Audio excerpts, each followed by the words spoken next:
in a world crying out for a top 10 show.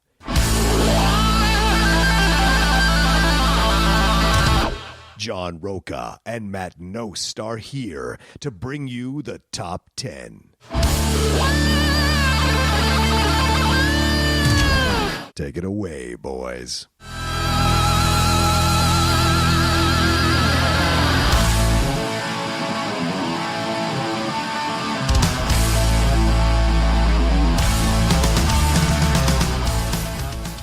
Welcome, everybody, to another episode of Topic Thunder. Here from the Top 10 Show. We are excited to jump into this. I'm John Roca. That's Matt. I am Matt. Okay. There we go. Never mind. Go ahead. I never know which one you can say your name for or you don't say your name for. So the only time I didn't say it was when this was behind. It was only for patrons. It was like, you know my fucking name. So what is the point of me telling you who this is? You clearly know this show, so there's no point. Right. Your audio level is kind of high. You're kind of spiking. So is it set a little bit higher? Nope. I haven't touched anything since the last time we recorded. Okay. All right. Then maybe I need to turn my stuff down. Maybe then. Okay. Yeah, right. It should equalize out. There you go. This is a little behind the scenes of the top 10. All right. Well, let's jump in. As you guys know, the top 10, the Topic Thunder from the top 10 is you all as patrons sending in questions that you want to hear from us. If you want to be a part of it, of the top 10 Patreon, you go to www.patreon.com/the top 10. With the number 10 there, and you can sign up for the multiple tiers, any tiers that work for you. But Correct. Tiers that, what level? At $5 and above to send in the questions, or $10 and above? 5 and above. 10 and above gets the video, and that's basically, it used to be behind a paywall. Now it's no longer, and it's you guys send in questions, and then we answer whatever it is. Yeah. So sometimes it's movies, sometimes it's sports, sometimes it's it's all kinds of different stuff. Questions have been awesome, and I say we just jump right in. Let's do it. All right. Take us away, man. Sure. This is from Fredtastic and says, "Hey, Matt and John, hopefully you're keeping yourself entertained while the pandemic is raging throughout the country. My question is this. What is your favorite movie with an animal as part of the main story?" Ooh. Okay. Old Yeller is always a favorite, but are there any others that you would consider? No animated movies, please. Thanks for taking my question and have a great day, Fred Castillo. Interesting question. All right. Movies with animals in the lead. Now, does Lion King count? Because that's CGI. That's animated. All right. All right. Babe? Sure. Babe Pig in the City. Does Babe talk? Right? Yeah. So you see the mouth move, right? But it's a real animal. It's a real animal. All right. I just want to see what the line was. Well, I'm just saying, a real animal in the lead, as opposed to you can make that lion do anything. This one, the pig still has to walk point A to point B, and the frame like in the speed that you want and everything else. So there's still some wrangling going on. It does its own stunts. I respect it. Yeah, it's a real pig. It's a real pig. You know what? You're a real pig. But I haven't seen it in so long. Oh, yeah. So long. It always drives me insane to think about the fact it's the same guy who's done all the Mad Max movies. Same director doing Babe Pig in the City. Kind of weird. Shows range. For sure. So, Seabiscuit is one I would consider, right? Would you say Seabiscuit is in the lead of that movie? I mean, it's named after him. I think that's kind of stretching it thin. Okay. All right. I don't know if there's that many, right? There's a bunch of terrible ones. Sure, there are. Absolutely. Yeah. Call of the Wild, all the Airfied, Beverly Hills Chihuahua. Oh, God. Yeah. Yeah, there's been the Snow Dogs, although I don't know. I never saw it. I just saw it's what killed Cuba's career. Right. Jaws. Now, is Jaws? That's an. I would give you that. Right. I would give you that. Yeah. The lead of the film. Because it is its own character, whereas Seabiscuit, it could have been any fucking horse, and it made no difference to you. Whoa, dude. That's a. Did you really have? It's like people that enjoyed War Horse. Just like I don't get. This is 4 vignettes from this war stitched together by a fucking horse. Like I'm out. That's a fair point. Fair point. I'm looking through to see if there's anything else we might. Is Life of Pi? Does that qualify? Would you put Life of Pi in that conversation? Yeah. The tiger is a big. Part of that movie. Yeah. And the other animals, but the tiger specifically. Oh, how could we forget? Keanu, of course. The cat. Come on, the cat's a big part of that movie. I don't know. I think that's one to consider. Keanu. Okay. I still haven't seen it. Oh, really? Oh, okay. I'm sure I will eventually. Just when it came out, I was like, what a weird choice for these two. And then it was successful. So you're like, good for them. Like I've always enjoyed them. I've never wished them ill. They're both entertaining in their own right. They are. Absolutely. What about best in show? Any, I mean, you do get the dogs. Yeah, but I think that's the Seabiscuit thing again. It's about the people. It's not about the dogs. I mean, wait. You're trying to tell me Seabiscuit is not about the horse? The horse winning those races, the horse coming back from being, considered over the hill or done? Come on. Because it was part of the overall narrative with the jockey who was, in the gutter in their world. And I can't see out there. Yeah. Yeah. It was one on top of it. And what, during the Great Depression. So it's a great pick-me-up story that caught, the cultural groundswell. Yeah. Yes. But don't you think those people identified with the movement it was creating, the good luck, the good fortune, whatnot, good times, as opposed to the horse itself? The horse itself became a star, became a celebrity, man. People, I mean, it's weird to think about now because we had Secretariat was like a star. People crazy over that horse. So some people love animals like an insane amount, man. And so I think Seabiscuit is one of those qualifies. I think. I don't know. If you put Seabiscuit in a lineup of other horses, you're telling me you could spot Seabiscuit? No, I couldn't spot Seabiscuit at all. But I bet a horse aficionado or animal lovers, which sounds like Fred Castillo is, could possibly pick out Seabiscuit between Secretariat and Seabiscuit. 100%. Okay. I know that there are people out there that can go through all of them and do all the details because that's their job, Right. So I don't question that. I just don't.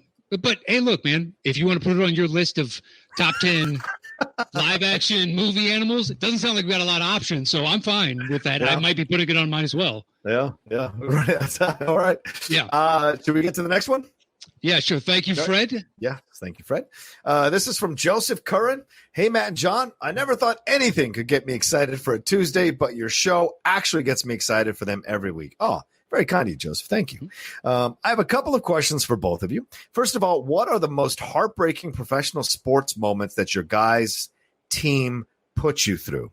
Mine is a tie between the Spurs Game 6 against Miami in 2013 and the 2011 Phillies 1-0 loss in Game 5 to the National League Division Series to the Cardinals. So in the NLDS, losing 1-0 in Game 5 to the Cardinals. My second and final question would be, with all the great classic movies HBO Max has in its catalog, I'm very excited to jump into the filmography of Akira Kurosawa. Since I've not seen any of his films, I want to know if I start with Seven Samurai or do I go another route and work my way up to it. Thank you guys so much for this show. It has helped keep me sane, especially over the past couple of months. Take care and stay safe. Joseph Curran. Oh, thank you, Joseph. We appreciate you making us a part of your world and part of your life and allowing us to pick you up and help you through this weird time that we're all going through for sure. So, Matt, first question. First of all, what are the most heartbreaking professional sports moments that your guys' teams have put you through? So could be any team that you've cheered for. Is there a heartbreaking moment for you? With D-Rose going down in the playoffs against the Sixers, that hurt. Because at that point, just like, boom, we're done this year. And who knows if he comes back at full because he was about explosiveness. And then against the Cubs, against the Marlins, back when I still watched baseball every summer. Yeah. And when, we have them in the bag, we're going to take it. This team could actually do it. Up 3-0 and then lose. The Bartman thing is the cascading effect that everybody focused on. And thank God they won a championship so they could just retire that beef. True. Very true. But I say they now, so I don't really watch baseball at all anymore. Right. Unless it's World Series or a good playoff round matchup. Right. But I mean, those two for my team specifically. What about Jordan losing to the Magic when he came back, or the Bulls team without Jordan getting beat by the Knicks in that series? No, I would say Jordan coming back, that was great in the moment, living through it, and you think you can get back. But the reality is, as you get a little older, if I was going through, it'd be like, dude, game speed is something genuine. The opening round of the NBA coming up is going to be more than likely pretty terrible. Yeah. Although I don't know why. So you guys are going to tank, and yet the Nets have so many players out or iffy or whatever the case is. That now Beal is going to sit. Bertans is not showing up. Nope. Wall's not going to come back, even though he may or may not be healthy enough. So, like, what's even the point of sending a team? I don't think there's this is becoming, and I know, Matt, I know you love the NBA as, claim it more than I do, but the idea that the idea that these players are not coming back, the product is not going to be great, Matt.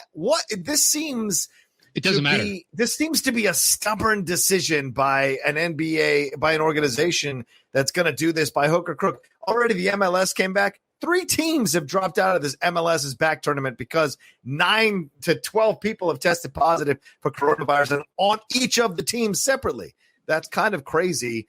If you think you're going into a hotspot like Florida, which is still getting a high number of cases, I just think it's a big mistake. If it starts to happen and it just erodes the product, then what was the entire point of doing this? Dwight Howard now all of a sudden is playing now. Well, I don't know if that helps. Well, but he's donating his check. Right.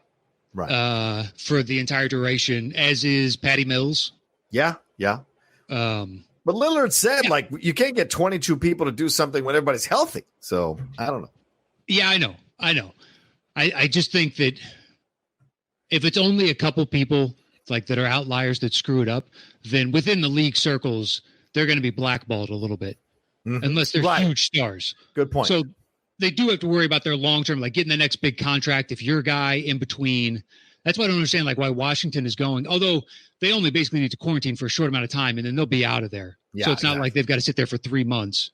And the teams that care, it's just the people bringing food in and whatnot. The hotel staff isn't living on site with them, even though more than likely they could accommodate because they have a union, and the union, I don't know why the NBA didn't just say, we'll match your salary for that time if you live here with us in quarantine. So basically you get the overtime from them, whatever, and then we'll pay you, and we'll pay for the rooms, and we suck it up, and it costs us whatever millions of dollars. It doesn't matter because we need to ensure the product. I agree. There's no way now with all these various moving parts in Florida that it looks like this is going to succeed. It sucks. Yeah. Oh, you're starting to feel this way now. No, it's just because I know you were adamant that it was going to happen. It was going to be fine, but now you're starting to kind of see that the more these kind of things are happening, you're starting to see there might be cracks going on here. Until they announced, my feeling was until they announced what they were going to do with the staff, the janitorial staff, the housekeeping, people running, the front of house, all those individuals, what they did with that was the only thing up in the air. If they can figure that out, then this is conceivable because you could isolate on and just limit the number of people, and then you don't have to spend as much in testing, but they're testing people every time they come in, temperature check and something else. And it's. So I don't know. I don't think it'll come from a player leaving. I don't think that, although Gordon Hayward has already said that he is for sure going to leave for the birth of his son sometime in September. Yeah. And Jokic, didn't Jokic test positive or Nurkic test positive in his native country? Did, yeah. So it's just got all of that too. You're right. This bringing it because already I'm seeing these reports that even Disney employees are not going to be tested when they come to work, and that's at the parks, and that's fucking insane to me. Then don't open the park. Then don't open the fucking park. True. At full staff, I think they employ somewhere around 75,000 people. At the Magic Kingdom, at all of Disney World down there. Yeah. So even if you're only coming up with partial, say it's half, that's still 37,500 people. Yeah. So how do you test 37 every day? Yeah. 3 times a day. I know. It's dumb. It's dumb. I saw the videos Danny Fernandez posting the video of all these people slamming into each other in a Disney store. And I was like, what the fuck is wrong with you all? And some of them are wearing masks. Some of them aren't. And I'm just like, what is wrong with you all? Really? You need to buy this shit? It's that important? It's crazy to me on so many levels that you got to get that Disney jacket. You got to get that Disney stuffed doll or whatever. It's like, what's wrong with you all, man? There's way more important things happening. That jacket is if Mickey was in High School Musical animated spinoff they did, and it's a limited run, bro. They're only selling it in store at Downtown Disney. Gotta get it here in Southern California. I don't know. I don't know. People are sick of being inside, and they're just like, "F it, I'm gonna live with this." I guess. Yeah, guess. I know. Crazy. I got a wedding in September with one of my longtime friends, and I don't know if I can go. Wow. Yeah. Well, just in that when I come back, so I have to either self-quarantine from Catherine or she has to self-quarantine from me if she doesn't come with. Right. And if she comes with, she has to get tested the day we get back. And then it'll take however long for the results to come back before she can go back. So it end up being another quarantine on top of that. Like, I don't know how we do this because if she gets sick, then technically and doesn't know it, infects the staff, the restaurant has to shut down. Yeah. Right. So it's like, is it worth jeopardizing potentially 35 some odd jobs? It's a good point, man. To go to this wedding. I don't think it is. And it sucks. I miss all these people. Yeah. Yeah. Yep. I hear you. I mean, we got tested last weekend before we went up to Big Bear because we needed to, she wasn't feeling well. And so we were worried about it. The symptoms she checked online, they all checked off the boxes. And so she went in and got tested. They said, or went in and got looked at by urgent care. And they said, we got to test you for this because the symptoms are kind of similar. So she got tested. I was like, well, you better test me if you're testing her. And we had the whatever it is, the swab go up your nose. Holy shit, dude. That experience, it's like I don't know. It's like a, what do you call it? It's like a wire hanger tickling your brain. That's what it feels like for about 10 seconds. And it's the worst experience. One of the worst experiences. But we came back and tested negative. But then you hear other people saying they tested negative for like days and then boom, they tested positive. So you just never fucking know, dude. Yeah. Exactly. Takes time to incubate within your body before it's, detectable. Yeah. Well, let me come back to this question here. The first one, most heartbreaking professional sports moments. With the Redskins, it was losing to the Raiders in the 1983 Super Bowl. I mean, we were fucking killing everybody. We had escaped the 49ers on a questionable pass interference call in that NFC championship game. And then we went against the Raiders, who we had beaten earlier in the year in an awesome game in RFK, thanks to Joe Washington's catch over the middle for a touchdown. And I thought, we're going to steamroll this Raiders team. There's no way Jim Plunkett is better than Joe Theismann. There's no way our running backs, our receivers aren't better than those Raiders receivers. And they kicked the living shit out of us, man. So that's definitely one of those heartbreaking professional sports moments. And in Liverpool a few years ago when they really had the possibility of winning the title in their grasps, and they slipped. Steven Gerrard slipped against Chelsea, and Demba Ba goes in and scores that goal. And then later on when they tie with Crystal Palace 3-3, and you have Suarez coming off the field crying. So those are some of the most heartbreaking situations I've ever encountered for a sports team. And I guess the U.S. national team, kind of going out a couple of times from the World Cup the way they've done. And so, you see that not qualifying this past cycle. And then, of course, getting their asses handed to them, I think, in 98. Yeah. So that was tough. But then you see like somebody like Messi and be like, do we got anybody as good as Messi?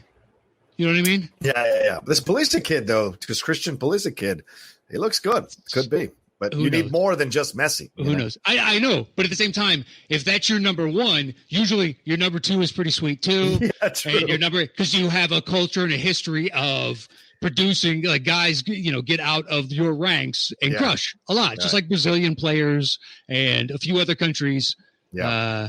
Germany. I like a lot of Germans. Yeah, German, sure, absolutely. The French do well. Yeah. The nationals team. It's always like hey, we tried. Yeah, I want us to do better, but it's just when you're going up against. Look at that team. Look at Spain. Spain is stacked. Are you kidding me? Yeah. Or England this year, or whatever the case is. Like we don't have that. Yeah, we don't. That's fine. Come play us in basketball. Yeah, that's where we dominate you, motherfuckers. Come bring it. And then the second question is, what my second final question would be, with all the great classic movies HBO Max has, talking about Kurosawa, should he start with Seven Samurai or another Kurosawa film? Do you got a thought on this one? It's start with Seven Samurai. I could say Yojimbo, but it's Seven Samurai. Start there. Yeah. Yojimbo's great. Like, it depends on the mood you're in, right? If you're really, I think Seven Samurai is accessible to anybody. And I think it's 3 hours, but it's totally accessible to anybody and gives you the idea of what Kurosawa can bring to the table. If you want to have a little fun, Yojimbo's a fun little one. But if you've seen that Sergio Leone film, A Fistful of Dollars or For a Few Dollars More, whichever one it's based on. I think it's Fistful. Okay, Fistful of Dollars, then you know what the general gist of it is. Whereas Seven Samurai, even if you've seen Magnificent Seven, it does not do Seven Samurai justice. You get the basic outline, but Seven Samurai is such a interestingly deep film and complex film with some great characters. You will love it, But if you want to go modern, samurais aren't your thing, then High and Low is a good place to start as kind of a crime caper thing. So, all right, what's our next one, brother? Next one is from Angela Dashner. Yeah, and thank you to Joseph for that question. So thank you, Joseph. She says, Matt and John, thanks so much for all you do. Makes my day a little brighter when I listen to you guys. As we start to get out again after the quarantine, what are you looking forward to doing the most, and what movie would you love to see in the theater?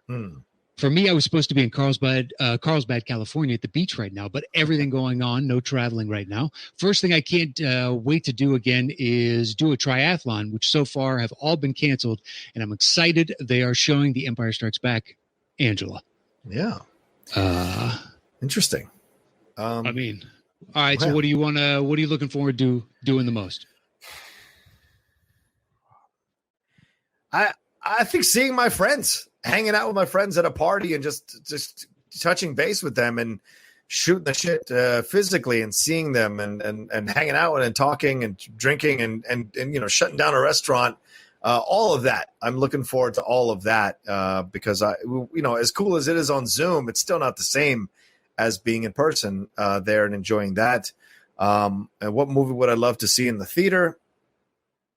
I don't know. The James Bond movie. So hopefully No Time to Die will be ready to go. And Top Gun Maverick, of course. Those are the top two right now that I'm looking forward to the most as we go into the tail end of the year. Both of those films and seeing if they're good and if I love them. Boy, Top Gun Maverick, it doesn't.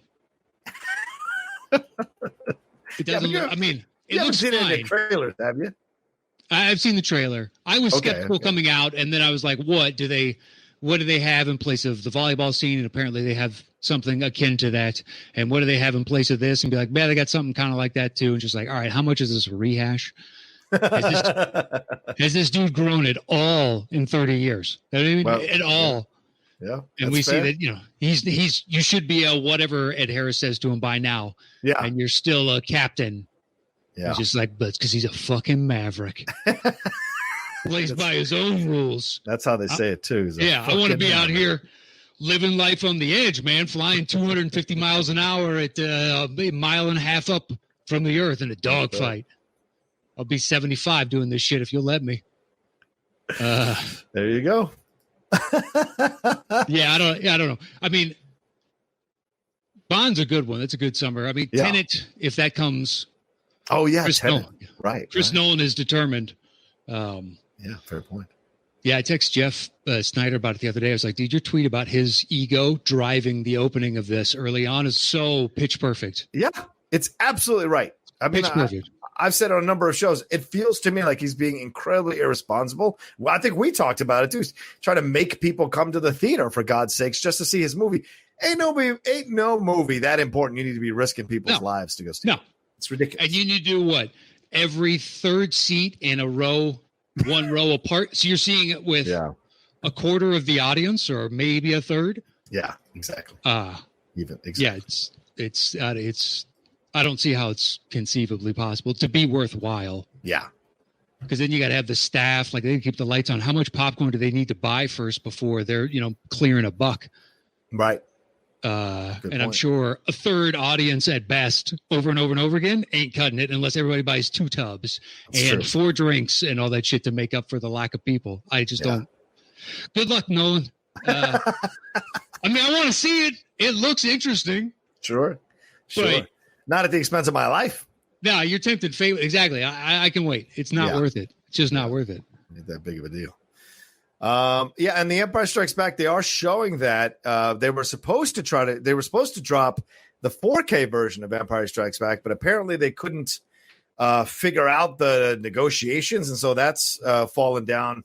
So they're only doing the 2D version of The Empire Strikes Back is what you're going to get in the theater. So they are going to show that at some point in theaters for the ones that are open, which I don't know for how much longer, Mac, to be honest with you. So we'll see. But certain areas like South Dakota, if you have 0 cases in your town and you want to go to a movie, I have 0 problem with that. Mm-hmm. It's just in these well-populated areas that have outbreaks. Us, Arizona, Yeah. Florida, Well, et cetera, et cetera, et cetera. The world's wealthiest nation, and we can't hem this in. Good times. We could Good have. times. Anyway, We certainly could have. bright days. It's sunny out, so it's nice. And AC's on. It's working. It's beautiful in here. All right, we're at the 25-minute mark. You want to do one more before we wrap it up? Yeah, let's do one more. Chris Lemke says, hey, guys, and thank you, Angela Dashner, for that one. And, get on out there and do some triathlons, Angela. Absolutely. Chris Lemke says, guys, so let's be real. Oliver Stone is probably already writing a movie about Trump that will come out probably in January of 2021. Let's cast the thing. Who are the actors that are going to play the Trump administration? Damn. P.S. Stay the course. Wear a mask. Okay. All right. This is an interesting question, Matt. We've been asked it. We must answer. I like for Kellyanne Conway. Yes. I like Anne Heche. What? Why? We haven't seen her in a while. Okay. So, and Anne Heche has always given off crazy vibes. True. And Very she had true. some stuff in the public and whatnot. And Kellyanne, I don't know. She's an interesting lady. And okay. I think bringing her out of nowhere to do that would be pretty fantastic. Dude, your video is frozen on my end. Oh, damn it. There we go. Am I back now? No. I'm not back? No, I just see you doing this. This is all I see on mine. It's like a freeze frame from when you were like, oh, no. All right, let me drop out and come back in. Up. Oh, am I good? No, it just switched to a different still. Okay. All right. Maybe it's a little late on the upkeep there. All right. Yeah, it's like a lag. All right. Guys, solo time again. I don't not entirely sure what's going on with his rig, but we'll be back momentarily. Enjoy this interlude of just listening to me ramble. I know we all thoroughly appreciate it. And for those video watchers out there, hey, how are you? Nice to see you. Good times. I don't know exactly how good that is for the audio. And guess what? I don't care, guys, because you look fantastic. I look pretty decent today. You can check it out on video if you like. See the two of us. Not too shabby. I like Anne Heche, though. I think she fits in that. She gives off a little bit of crazy. Am I good? Yes. Okay. Can you hear me? Yes, I can. Go ahead. Okay. So I just rambled. About Heche and Heche. No, that was you honestly joined 1.5 sentences into that. Oh, okay. All right. Let's see. But I was racking my brain. I'm trying who would be good. You know what? Jared Kushner, Voldemort with a nose. Oh, yeah. Ray Fiennes, you mean? No, just Voldemort with a nose. What about Nick Nolte for Trump? Oh, my God. I love that idea. I actually love that idea. You need somebody who can just fly off the handle for no reason. Give me the cleaner. But his voice is too low at this point, perhaps. Oh, yeah, because it's all deep down in here. Yeah, and it's all gravelly. And what about Charlie Sheen for Trump with a wig on? That's not bad. Yeah? That's not bad. Yeah. I could see that. He could play, loosey-goosey with the rules. I can see that. I'm looking online. Vulture's got some suggestions. What about this? Yeah. For either Kathy Bates or Roseanne for Attorney General William Barr. Yeah, perfect. I love it. I love it. I think it should be Melissa McCarthy, but I'll take Roseanne or either one of those two. She's now the former press secretary. Oh, that's right. Sean Spicer or Spicer. Spicer, there you go. Yeah. Vulture says Laura Dern as Kellyanne Conway. That's not bad. I kind of like that. Let's see. Allison Williams as Hope Hicks. I like that. A suggestion. Oh, they've got Joseph Gordon-Levitt for Jared Kushner. No. It's not bad. You don't like it? Okay. I don't. No. Okay. You see, look, Joseph Gordon-Levitt is an excellent actor. I'm not. Yeah, of course he is. Ability. Yeah. I don't know. It just he doesn't have the same doll's eyes staring back at you with that plastic face of his. It's a very specific Yeah. You almost look melted on skin. Well, they both do. They both look like dolls. Him and Ivanka. They don't look like there's nothing going on in there. It just doesn't feel like they. I don't think they have any semblance of connection to humanity or empathy or any kind of connection at all. So, they got John C. McGinley for Pence. I like that idea. Okay. I could see that. Yeah. Hadn't thought about Pence. Who do I want as Pence? It's got to be Pence. I mean, do you do Baldwin as Trump? Like, it seems like it's too much of a joke at that point, right? You can't have Baldwin as Trump. It is. How do you pull off the serious? Because he's just done the joke version for too long. Is there serious with that? But yeah, that's fair. That's fair. I like the Nolte idea in Matt, though. I like the Nolte idea. Well, I mean, W was a serious George Bush. It was. You're right. And it was good. Yeah, Nolte would be good. Nolte would be good. I like Sheen, but it's not going to bring the seriousness. But it'd be him and Stone working together again for the first time since Platoon, I think. So that could be interesting. All right. Oh, so you're saying we need to get Tom Berenger in here somewhere? Maybe Willem Dafoe? I think Berenger's absolutely got to be involved in this in some way. Don't you think? I would hope. Yeah, you'd have to believe. I'm sure there's someone he can play. I mean, he was just in Inception a few years ago, 10 years ago. Jesus, that's 10 years ago. But he's up there. He could be in there. I could see that happening. Yeah, interesting. All right. Yeah. Any other suggestions, or are we good? I mean, who else you got? Well, who's playing Ivanka? We just said Ivanka. Who's playing Ivanka? I was trying to think in my head who would play her, and I don't know. I mean, Paltrow would be a great Ivanka, just kind of sitting there staring doe-eyed. Olivia Wilde? Oh, Wilde could be interesting. Laura. No, wait, no. That's Melania. Laura Benanti does a great Melania on the Colbert Show. She's fantastic as Melania on the Colbert Show. Yeah, but then it turns into Baldwin as Trump. It's already been a joke for too long. Yeah. Jesus, are there a lot of tall? That was ironic to say this, but there are a lot of tall blonde actresses, young blonde actresses. I don't know. Yeah, but Melania's not. Are you talking about for Ivanka? Yeah, for Ivanka. Yeah. It's an interesting question. Yeah. Maybe Margot Robbie, but she seems too old. Not old, too mature. Mature. All right, so here on this website, TV Overmind, Amber Heard, maybe Kate Hudson. Will Amber Heard be working? I don't know, dude. In 2021? I can't speculate on that. Amanda Seyfried, maybe. I think her eyes. Sure. Dakota Fanning or Kate Hudson. Any of those? Maybe. No. Definitely not Kate Hudson. Yeah, she doesn't have quite that. Yeah, she doesn't capture it for me.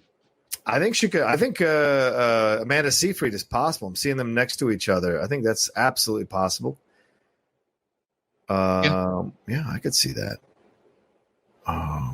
Sarah Huckabee Sanders, Roseanne Barr, they have over here.